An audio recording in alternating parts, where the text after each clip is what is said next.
అందరికీ నమస్కారం. శ్రీమాత్రే నమః. వృశ్చిక రాశి వారికి 9, 10, 11 తేదీలలో మీకు జరిగేది తెలిస్తే ఖచ్చితంగా ఆశ్చర్యపోతారు. ఈ 3 రోజులలో అసలు మీకు ఎలా ఉంటుంది, ఏం జరుగుతుంది, ఏం జరగబోతుంది, అలాగే మీరు చేయాల్సినటువంటి పనులేంటి, అలాగే చేయకూడని పనులేంటి, మీ జీవిత పరంగా ఎన్నో రకాలైనటువంటి ముఖ్యమైన విషయాలు, అంటే మీరు తీసుకునేటువంటి నిర్ణయాలు అవ్వచ్చు, కొన్ని తెలిసి తెలియక చేసేటువంటి పొరపాట్లు, ఇట్లా మనం చెప్పుకుంటూ పోతే మీ జీవితాన్ని తాకేటువంటి ఒక ప్రతి విషయం కూడా ఈ వీడియోలో మీరు వినగలుగుతారు. కాబట్టి ఎన్ని పనుల్లో ఉన్నా సరే ఒక 10 నిమిషాలు మీరు వీడియోను ఓపిక కనుక విన్నట్లయితే ఈ వీడియో ద్వారా మీకు 100కు 1000% ఉపయోగం ఉంటుంది. ఎక్కడ కూడా స్కిప్ చేయకుండా చివరి వరకు చూడండి. నిజంగా అదృష్టం ఉంటేనే ఈ వీడియో మీకు కంట పడుతుంది. అంతకన్నా అదృష్టం ఉంటేనే ఈ వీడియోని మీరు పూర్తిగా వినగలుగుతారు. అలాగే మన వీడియోకి ఒక చిన్న లైక్ ఇచ్చి సపోర్ట్ చేయండి. మీరు లైక్ చేయడం వల్ల వీడియో మరికొంతమందికి వృశ్చిక రాశి వ్యక్తులకి చేరి వారు కూడా తెలుసుకునేటువంటి అవకాశం అనేది ఉంటుంది. వృశ్చిక రాశి వారి రాశి చక్రంలో 8వ రాశి. ఈ రాశికి అధిపతి కుజుడు. వృశ్చిక రాశి వారు వ్యక్తిగతంగా చాలా మంచివారు, నమ్మకస్తులు అనమాట. అంటే వృశ్చిక రాశి వారిని ఎవరైనా గనక నమ్మినట్లయితే వారికి ఈ వృశ్చిక రాశి వారి వల్ల ఎటువంటి నమ్మక ద్రోహం కానీ నష్టం కానీ కలగవు. ఎందుకంటే వీరు ఎంతో నీతిగా నిజాయితీగా మాట మీద ఇచ్చినటువంటి పని మీద కట్టుబడి నిలబడి ఉండేటువంటి వ్యక్తులుగా చెప్పుకోవచ్చు. నమ్మకానికి మరో పేరుగా మనం ఈ వృశ్చిక రాశి వాళ్ళని చెప్పుకోవచ్చు అనమాట. అంత నమ్మకంగా ఉంటారు. అలాగే వీరికి మనం మీద ఏదైనా పని ఉపగిస్తే ఆ పనిని ఎంతో బాధ్యతగా శ్రద్ధగా వారి పని అన్నట్టుగా ఆ పనిని పూర్తి చేసి చూపిస్తారనమాట. అంత శ్రద్ధగా, అంత తెలివిగా, అంత ఇదిగా ఉంటారనమాట. అంటే పని తప్పించుకొని పట్టనట్టుగా చేయడము, బాధ్యతలు లేకుండా చేయడము, ఏమో వస్తే వచ్చిందిలే పోతే పోయిందిలే అన్నట్టుగా వీరు వ్యవహరించారు. ఇక్కడ కూడా వారికి కనుక మీరు ఏదైనా మొండిగా పని చెప్పినా సరే దాన్ని చాలా తేలికగా, చాలా తెలివిగా ఆ పనిని సక్సెస్ చేస్తారనమాట. అంత టాలెంట్ అనేది ఈ వృశ్చిక రాశి వ్యక్తుల దగ్గర పుష్కలంగా ఉంటుంది. అయితే వీరి జీవితపరంగా ఎన్నో రకాలైనటువంటి కష్టాలు, అవమానాలు, నిందలు ఎన్నో రకాలుగా వీరు ఎక్కువగా ఇలాంటివే ఫేస్ చేస్తూ ఉంటారనమాట. ఎందుకంటే మంచివారికి ఎక్కడైనా సరే కష్టాలు ఎక్కువగానే ఉంటాయి. మంచివారికి ఎక్కడైనా సరే అంటే మనసున్నటువంటి మనుషులకి మనశ్శాంతి అనేది ఉండదు. మనశ్శాంతిగా బ్రతికే వారికి మనసు అంటే మైండ్, ఆలోచనలు పనిచేయడం అనేది చాలా తక్కువగా ఉంటుంది. అంటే కుటుంబం గురించి అవ్వచ్చు, ఇలా ఎలాంటి పరిస్థితిలో ఉన్నా సరే వారు ఏంటంటే మనసు లేని మనుషులు. ప్రశాంతంగా తిన్నామా, ప్రశాంతంగా మనకి ఉన్న దాంట్లోనే సంతోషంగా గడిపామా అన్నది మాత్రమే చూసుకుంటారు. అంటే ప్రతిదీ వారికి అనుకూలంగా మార్చుకొని జనాలని ఏంటంటే తెలివిగా పక్కకు త్రోవ పట్టిస్తారు. కానీ వారి యొక్క వ్యక్తిత్వం విషయానికి వస్తే వారి గురించి వారు పర్సనల్గా ఆలోచించుకొని వారిని వారు కాపాడుకుంటూ సేవ్ చేసుకుంటూ ఉంటారు. అలాంటి వారికి ఏంటంటే మానసికంగా ప్రశాంతం అనేది ఉంటుంది. ఆరోగ్యం కూడా చాలా వరకు కూడా బాగుంటారు. కానీ ఈ వృశ్చిక రాశి వారు ఏంటంటే కుటుంబం కోసం లోతుగా ఆలోచించేటువంటి వ్యక్తులు అనమాట. అంటే మేము కుటుంబం కోసం ఒక మంచి లైఫ్ ఇవ్వాలి, వారి కోసం ఎంత కష్టమైనా సరి చేయాలి అని చెప్పేసి వారి కష్టాన్ని, వారి యొక్క అదంతా కూడా ఆ కుటుంబం కోసం పూర్తిగా టైంని కేటాయిస్తారనమాట. ఎక్కడ కూడా వారి స్వార్థం వారు చూసుకుందాం అన్నటువంటి వ్యక్తిత్వం ఈ వృశ్చిక రాశి వారిది కాదు. కాబట్టి వృశ్చిక రాశి వారి ఉన్నటువంటి వ్యక్తులు అంటే వీరి భాగస్వాములు అవ్వచ్చు, ఇంకా వీరేంటంటే చాలా వరకు కూడా అదృష్టవంతులుగా మనం చెప్పుకోవచ్చు. అంటే వీరిని మనసున్నటువంటి మనుషులుగా, మంచి వ్యక్తిత్వం ఉన్నటువంటి మనుషులుగా, ఎంతో కష్టం చేసి శ్రమించేటువంటి మనుషులుగా ఇక్కడ క్లియర్గా చెప్పుకోవచ్చు. అలాగే వృశ్చిక రాశి వారి గురించి మరింత సమాచారం తెలుసుకుందామండి ఈ వీడియోని. ఇక వృశ్చిక రాశి వారికి ఏంటంటే కుజుడి యొక్క అనుగ్రహం పుష్కలంగా ఉందండి. మన గ్రహాలు ఏంటంటే ఎప్పటికప్పుడు ఏ రోజుకు ఆ రోజు, ఏ క్షణానికి ఆ క్షణం మారుతూ ఉంటాయి. వీరికి ఏంటంటే గ్రహాల అనుకూలత అనేది ఒక్కొక్కసారి లభించకపోయినా సరే వీరి యొక్క మంచితనం వలన, వీరి యొక్క మంచి మనస్సు వల్ల గ్రహాల అనుకూలత సరిగ్గా లేకపోయినా వీరికి చాలా వరకు కూడా దైవానుగ్రహం వల్ల పరిస్థితులు అనుకూలంగా మారుతున్నాయి అని చెప్పేసి ఇక్కడ మనం క్లియర్గా చెప్పుకోవచ్చు. ఇక వీరు ఈ 3 రోజులలో వచ్చేటప్పటికి 2 రోజులు బాగా బిజీగా ఉంటారు. ఒకరోజు కాస్త ఖాళీగా రెస్ట్ తీసుకోవడం అనేది జరుగుద్ది. అంటే కాసేపు ఒక గంట 2 గంటలు ప్రశాంతంగా నిద్రపోవడము, లేదా ఇష్టమైనటువంటి ఆహారాన్ని వండించుకొని తినడము, కుటుంబ సభ్యులతో టైంను కేటాయించడము, ఇలా ఒకరోజు మాత్రం కాస్తంత ప్రశాంతంగా ఉంటారని ఇక్కడ మనం చెప్పుకోవచ్చు అనమాట. ఈ 2 రోజులు కూడా అంటే ఏదైనా ప్రయాణాలు, దూర ప్రయాణాలు చేసే అవకాశం అనేది ఉంటుంది. ప్రయాణాలు కూడా వీరికి తప్పకుండా అనుకూలంగా మారుతూ ఉంటాయన్నమాట. అయితే వీరి మీద ఏంటంటే నరదిష్టి ప్రభావం అనేది చాలా ఎక్కువగా ఉంటుంది. అంటే ఏదైనా పని చేసినా, మొదలుపెట్టినా, గట్టిగా చేయాలి అని చెప్పి సంకల్పంతో చేసినా కూడా ఆ పనులు ఏంటంటే వీరికి అవ్వకపోవడము, పెండింగ్లో పడిపోవడము, లేదంటే ఆ పని మీద తరచూ తిరగడము, మానసికంగా అయ్యో ఆ పని అవ్వడం లేదే, లేకపోతే ఇలా రావాల్సిన డబ్బులు రావటం లేదే, ఈ పని మనం చేయలేకపోతున్నాము, లేదా మనలోనే ఏదైనా పొరపాట్లు జరుగుతున్నాయా ఏంటి అని చెప్పేసి వీరికి కొంచెం మానసిక ఒత్తిడి అనేది ఎక్కువ అవుతుందని చెప్పుకోవచ్చు ఈ మధ్య. అంటే పనులు పూర్తి కానప్పుడు అనుకున్న టైంకి ఎవరికైనా సరే వద్దు అనుకున్నా కూడా మానసికంగా నలిగిపోతూ ఉంటారనమాట. దానికి కారణం వచ్చేటప్పటికి నరదిష్టి. అంటే మాకెవరు పెడతారులేండి దిష్టి, అంటే మేమంత సుఖాలు పడుతున్నాం, మేమేమంత అనుభవిస్తున్నాం అని చెప్పేసి మా మీద కూడా దిష్టి పెట్టేవాళ్ళు ఉన్నారా, మాకు కూడా దిష్టి పెట్టేవాళ్ళు ఉన్నారా, అన్నీ బాధలే కదా, ఏముంది మమ్మల్ని అనుకోవడానికి అని చెప్పేసి మీలో కొంతమంది అనుకోవచ్చు. కానీ ఇప్పుడు జనం చాలా వరకు కూడా అంటే మంచివారు కూడా ఉన్నారండి. కాకపోతే అంతకు మించి ఏంటంటే జనాల్లో ఈర్ష్య, స్వార్థం, అసూయతలతో ఎక్కువగా ఉంటున్నారనమాట. అంటే మనము ఎంత బాధలో ఉన్నా సరే జనాల కంటికి బ్రహ్మాండంగా కనిపిస్తాము. మనం పచ్చడి వేసుకొని తింటున్న వారికి అది పరమాన్నంలాగా కనిపిస్తూ ఉంటుంది. మనం పాత బట్టలు కట్టుకున్న వాళ్ళకి పట్టుబట్టలాగా కనిపిస్తూ ఉంటాయి. ఇట్లా ఏంటంటే మీ బాధలు ఏదో మీరు పడుకుంటా, మీ పని మీరు చేసుకుంటా, మీరు ఎవరిని కదిలించుకోకుండా సైలెంట్గా మీ దాన్నే మీరు వెళ్తున్నా, మిమ్మల్ని తెలిసి తెలియకుండా మీరు పట్టించుకోకపోయినా తెలిసి తెలియకుండా మిమ్మల్ని గమనించేటువంటి కళ్ళు ఎన్నో ఉన్నాయండి. అలాంటి చూపుల వల్ల ఏంటంటే మీకు చాలా వరకు కూడా ఈ సమస్యలు ఎదురవుతున్నాయని చెప్పుకోవచ్చు క్లియర్గా.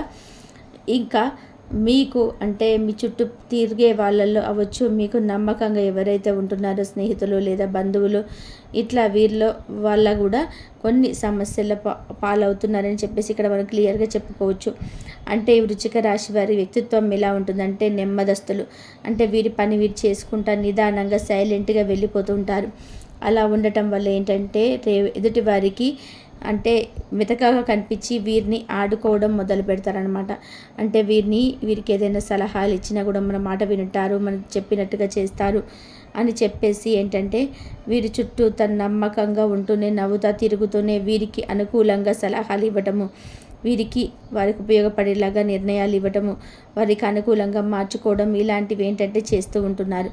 వీరేంటంటే అందరూ మనకులాగే మంచి వాళ్ళు, మన వాళ్ళే కదా, ఏముందులే అని చెప్పేసి వీళ్ళు జనాన్ని ఏంటంటే దగ్గరకు చేరదీయడం ఇలాంటివి జరుగుతూ ఉంటాయన్నమాట. జనంతో దగ్గరికి చేరదీయడం అవ్వచ్చు, జనంతో బాగుండటం తప్పు కాదండి. కాకపోతే ఏ నిర్ణయాలైనా సరే ఎంతవరకు వినాలి, ఎంతవరకు వినకూడదు, ఎంతవరకు ఎవరిని ఎక్కడ పెట్టాలి అనేటువంటి విషయాలు మీరు ఇంకా పూర్తిగా అవగాహన చేసుకున్నట్లయితే మీకు జీవిత పరంగా మంచిగా ఎదగడానికి అవకాశం అనేది ఉంటుందన్నమాట. మీరు నిదానంగా ఉన్నప్పటికీ చేసినప్పటికీ కూడాను మీరంటూ ఒక గౌరవం, ఒక మర్యాదలు ఎక్కడ కూడా పోగొట్టుకోకూడదు. ఒక భయం అనేది ఉంచాలి జనానికి. లేదంటే జనం ఏంటంటే చాప కింద నీరులాగా చేరి మనల్నే ముంచేసేటువంటి అంత ఇదిగా తెలివిగా మితిమీరిపోయారు. దానివల్ల వారికి వచ్చేటువంటి లాభం పెద్దగా ఏమీ లేకపోయినా వారికి తర్వాత జరగాల్సినటువంటి, ఎందుకంటే మంచి చేస్తే మంచి వస్తుంది, చెడు చేస్తే చెడు తిరిగి వస్తుంది. మనం ఏదైతే ఎదుటి వారికి ఇస్తామో మనకు అదే తిరిగి వస్తుంది. కానీ ఇక్కడ మనకు తర్వాత మంచి తిరిగి వచ్చే సంగతి తర్వాత, ఈ లోపు ఏంటంటే మనం ఇబ్బందులు పడవలసినటువంటి పరిస్థితి కూడా ఉంటుంది. ఎందుకంటే ఈ రోజులో మంచితనము పిచ్చితనంగా జనానికి అట్లా కనిపిస్తుందన్నమాట. కాబట్టి ఎవరితో ఎలా మీరు మంచి వారితో మంచిగా ఉండండి, చెడ్డవారితో చెడ్డగానే ఉండాలి. ఎందుకంటే ముళ్ళును ముళ్ళుతోని తీయాలి, వజ్రాన్ని వజ్రతోనే కొయ్యాలి. విలువ తెలియని మనుషులకి మర్యాద మన్నన తెలియని మనుషులతోటి అలాగా ఉండడమే కరెక్ట్. అలాంటి వారికి విలువ ఇచ్చామని కుక్కను తీసుకొచ్చి సింహాసనం మీద కూర్చోబెడితే దానికి ఏమీ అర్థం అవ్వదు కదా. అట్లాగే చెడ్డవారికి విలువ ఇచ్చామనుకోండి, వారికి తెలియదు, వాళ్ళు ఏంటంటే ఇంకా తొక్కేసే కానీ ఉంటారు. అలాగని మంచి వారిని చులకనగా చూసామంటే అది మనకి ఇబ్బందిని కలిగిస్తుంది. కాబట్టి ఎవరితో ఎలా మెదలాలి ఏంటనేది ఇక్కడ మీరు ఇప్పుడిప్పుడే కొంచెం మెరిగే వాళ్ళు కూడా ఉన్నారు. అంటే ఒక వయసుకు వచ్చి 40-45 సంవత్సరాలు అలా వచ్చిన వాళ్ళకి ఏంటంటే వారి యొక్క అనుభవం మీద చాలా వరకు కూడా గుణపాఠాలు అనేటివి నేర్చుకొని అలా ఉంటున్నారు. కాకపోతే ఇప్పుడిప్పుడే కొంచెం మెరిగేటువంటి వాళ్ళు ఏంటంటే ఒక 20 సంవత్సరాల నుంచి ఒక 40 సంవత్సరాల లోపు వాళ్ళు ఏంటంటే కొన్ని తెలిసి తెలియక పొరపాట్లు అనేవి చేస్తున్నారు. కాబట్టి మీరు ఏ నిర్ణయాలు తీసుకోవాలన్నా ఏది చేయాలన్నా సరే మీ కుటుంబ సభ్యులతో కూర్చొని, అంటే మీ తల్లిదండ్రులు అవ్వచ్చు లేదా మీ భార్య బిడ్డలతో ఇట్లా ఒక నిర్ణయం అనేది కావాలి అని, చిన్న విషయం అవ్వచ్చు పెద్ద విషయం అవ్వచ్చు. మన కుటుంబ సభ్యులైతే మనకు శ్రద్ధతో మన పని కాబట్టి శ్రద్ధతో మాట్లాడుతూ ఉంటారు. బయటి వారి మాట ఏంటంటే పెదవుల వరకే ఉంటుంది, పెదవి అంచునే ఉంటుంది. మనసులో నుంచి మాట అనేది మనం తెచ్చి పెట్టుకోలేము, బయట వారి దగ్గర అంతే ఉంటుందండి. కడుపులో నుంచి శ్రద్ధలు అనేటివి రావు. వారి కుటుంబ విషయంలో వారి కుటుంబ సభ్యుల మీద వారికి అది ఉంటుంది. మాట ఏంటంటే పెదవి మరకే మనస్సులో నుంచి ఎక్కడికి ఎవరికి రాదనమాట. బయట వారికి మనసులోంచి బయట రావాలి అంటే అది మనకి, మన గురించి, మన కుటుంబ సభ్యుల గురించి మాత్రమే అలాంటివి దొరుకుతాయి. కాబట్టి బయట జనంతో కన్నా కూడా కుటుంబ సభ్యులతో సమయం ఉంటే కుటుంబ సభ్యులతో టైంని కేటాయించండి. అంతేగాని ఫ్రెండ్స్ అని వాళ్ళని వీళ్ళని గంటలు ఫోన్లో మాట్లాడుకోవడము, అనవసరంగా వారికి వృధా ఖర్చులు చేయడము, ఎవరినో సంతోష పెట్టాలని చూసి మీరు ఇబ్బంది పాలైపోవడము, ఎవరికైనా అప్పులు బదులుగా ఇవ్వడం, ఇలాంటివి పనులన్నీ కూడా మీరు మానుకోవడం వల్ల మీ జీవితం చాలా వరకు కూడా సంతోషంగా ఉంటుంది. ఇంట్లో గొడవల సంఖ్య అనేది తగ్గుతుంది. భార్యాభర్తల మధ్య కూడా చాలా వరకు కూడా సమస్యల సంఖ్య తగ్గిందని చెప్పుకోవచ్చు. గతంతో పోల్చుకుంటే ఇప్పుడు చాలా వరకు కూడా మీరు అనుకూలంగా సంతోషంగా ఉంటున్నారు. పిల్లల విషయంలో కూడా చాలా తృప్తిగా ఉంటున్నారు. అంటే ఇంకా పిల్లల గురించి కూడా మంచి ఎదుగుదలకి ప్లానింగ్ అనేది మీరు చేస్తూ ఉంటారనమాట. ఇంకా వారి కోసం ఇంకా కష్టాన్ని పడడానికి మీరు సిద్ధంగా ఉంటారు. అలాగే మీరు అనుకున్నట్టుగానే మీ పిల్లలు ఒక మంచి స్థాయికి వస్తారు. ఈ రాశిలో గవర్నమెంట్ జాబ్స్ కోసం అవ్వచ్చు, ప్రైవేట్ జాబ్ కోసం ఎవరైతే తప్పకుండా ఉద్యోగం అయితే అవకాశాలు ఉన్నాయి. వీరిలో ఎక్కువ మందికి గవర్నమెంట్ జాబ్స్ వచ్చే అవకాశం కూడా ఉంది. దానికి తగినటువంటి కష్టము, దానికి తగినటువంటి ప్లానింగ్ అనేది ఇంకా మీరు చేసుకున్నట్లయితే మీకు గట్టిగా గవర్నమెంట్ జాబ్ అనేది వస్తుంది. అలాగే ఉద్యోగం అంటే ప్రైవేట్ జాబ్ అయినా అలాగే వ్యాపారాల్లో అన్ని రంగాల్లో ఉన్నవారికి కూడా బాగా అనుకూలంగా ఉంటుంది. మీకు గతంతో పోల్చుకుంటే డబ్బుకు సంబంధించిన సమస్యలు, ఆర్థిక సమస్యలు, అప్పుల సమస్యలు చాలా వరకు కూడా దక్కాయి అని చెప్పుకోవచ్చు. అంటే మీలో కోటేశ్వర్లు ఉన్నప్పటికీ కూడా లేని వాళ్ళకైనా సరే మీకు డబ్బులకు సంబంధించిన పూర్తి బాధలైతే మాత్రం ఎప్పుడు ఉండవు. ఆ దైవానుగ్రహం మీ రాశి పరంగా ఉండి చాలా వరకు కూడా మీ సమస్యల నుంచి ఆ దైవం అంటే మీకు తోడుగా ఉండి గట్టెక్కిస్తుంది అని చెప్పుకోవచ్చు. కాబట్టి మీరు కొన్ని ప్రత్యేకమైనటువంటి తిథులలోనైనా సరే దైవానికి ఇంట్లో దీపారాధన చేసుకోవడము, స్వామివారి పూట కాస్త గుడికి రావడము, శివాలయానికి అలా వెళ్ళి రావడం, కాస్త విభూతిని ధరించుకోవడము, కాస్త మంగళవారం ఆంజనేయ స్వామి గుడికి వెళ్ళడము, రాళ్ళ ఉప్పుతో దిష్టి తీసేసుకోవడము. అలాగే మీరేంటంటే కొంచెం మినుములు ఉంటాయి కదండి, నల్ల మినుములు, అలాంటి నల్ల మినుములు 1 స్పూను, అలాగే 1 స్పూను బియ్యపు గింజలు తీసేసుకొని, మీకు నరదిష్టి ఎక్కువగా ఉందని చెప్పి అన్న కదా, ఆ నరదిష్టి అనేది అవ్వచ్చు. మీకు కొంచెం శత్రువులు కూడా ఎక్కువగా ఉంటారు.